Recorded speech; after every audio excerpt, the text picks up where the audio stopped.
go get them again. Welcome back to the Robezoid channel. I'm your host, Mark, and on the docket today we have an unboxing first impression video on the brand of Tiziana Terenzi, and this is Al Contrario from the brand. This is a brand, to me, that I have very limited experience with. If you follow me, you know I own a couple bottles now, but this is the third one in the docket. I don't think I have many reviews on the YouTube channel, maybe 2 or 3 from the brand.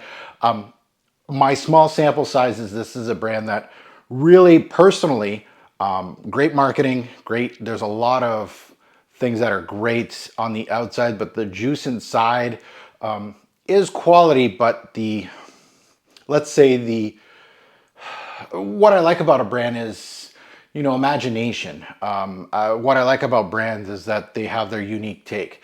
They don't all have to be like that, but niche brands that are expensive almost go into this clone territory. And I'm not trying to say that this is the same quality as a $20 fragrance.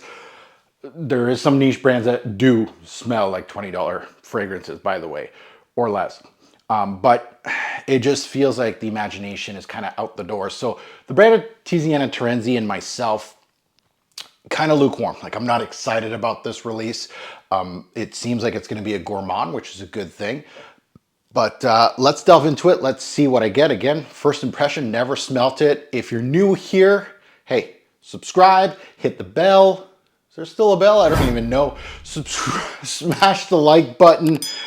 Certainly appreciate it. Oh man, I'm an old school YouTuber, you can tell.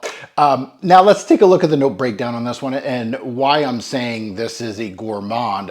We have a lot of gourmand-like notes. The things that really caught my attention: hazelnut, tonka, cacao, malt, vanilla, sugarcane, benzoin. All of these, you put them all together, and a lot of these have tendencies of gourmand tendencies. It's vanillic, it's, you know, nutty, it's chocolatey. You know, these are things like even orchid is vanillic. Of course, it's the flower from the vanilla. So it really is a fragrance that I feel like it's going to go in that direction. Again, there's other notes like sandalwood and ebony. So you got some woody notes, but other than that, it's a lot of gourmand notes. Now, this was released back in 2015, so it has some years behind it. The nose, of course, the in-house Perfume, Paolo Terenzi.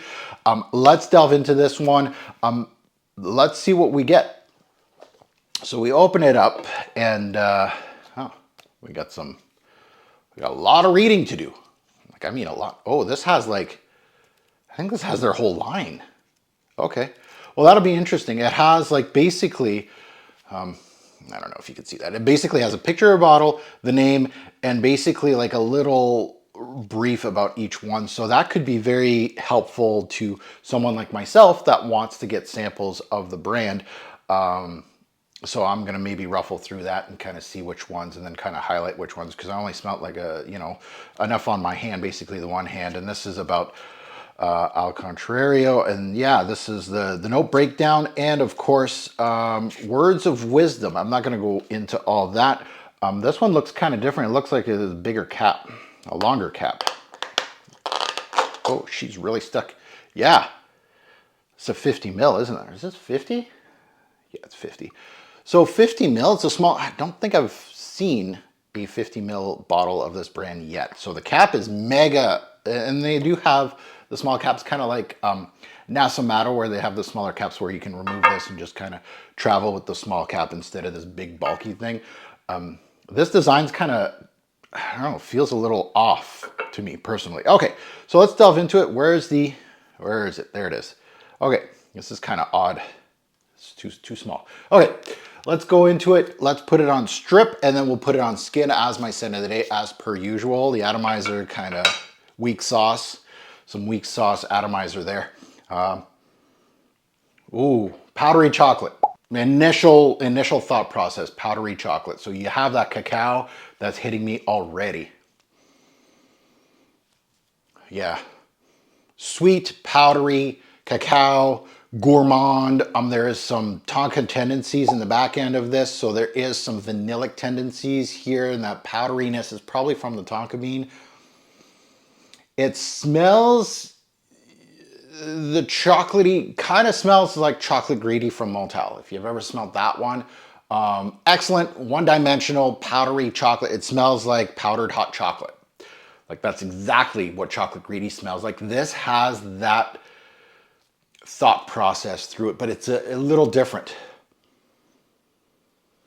It has, and if you know chocolate greedy, it's not very, the density in it is not, there's not that much density to it. It is obviously a gourmand, but it's thinned out a bit. You know, there's some gourmands that are thick and heavy.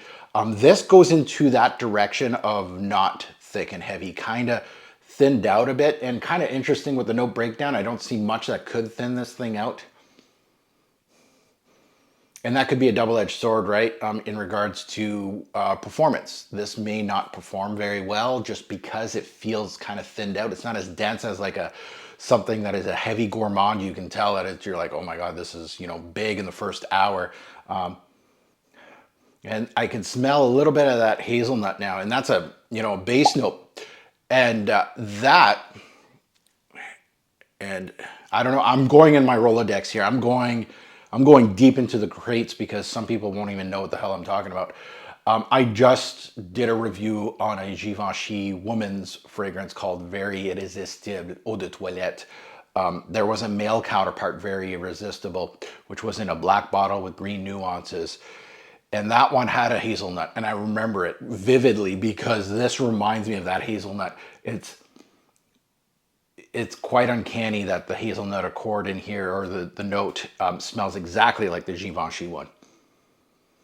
And it almost pulls a little bit of that sugar cane. CH Men Privé, I believe, is the one that has that sugar cane, burnt sugar vibe. This has it as well. But again, the density is not there. Like, there is some burnt sugar fragrances, and there's a niche brand that has one. Oh, I wish I remember the name of it. Yeah, it's not coming to me right now. The Rolodex just stopped working. I'm working it too hard. It had a burnt sugar. The bottle's right in front of me, and I'm trying to remember. It's like an off. Pierre Guillaume? No, it might be Pierre Guillaume. I'm close. I'm getting there. Anyway, I don't want to waste your time. It had a burnt sugar accord, and it was very dense. It was thick. This is not as thick. So let's put it on skin and see what I get. But for gourmand, very light. Where's the, you know, you want to have the sticker, the little wooden sticker in the front of the bottle for you guys. So, yeah. Oh, there's a little bit of that. I'm feeling a little bit of that orchid off the skin here. Yeah. So, first hit was the cacao powdery hot chocolate mix. That's what dusty chocolate, will go with that. It really reminds me of that powdery hot chocolate. There's a little bit of a waxy quality. I'm going with the orchid here with the waxy quality. There is a vanillic back end. Let's go with tonka, which also throws off powdery aspects. Obviously fairly sweet as a fragrance.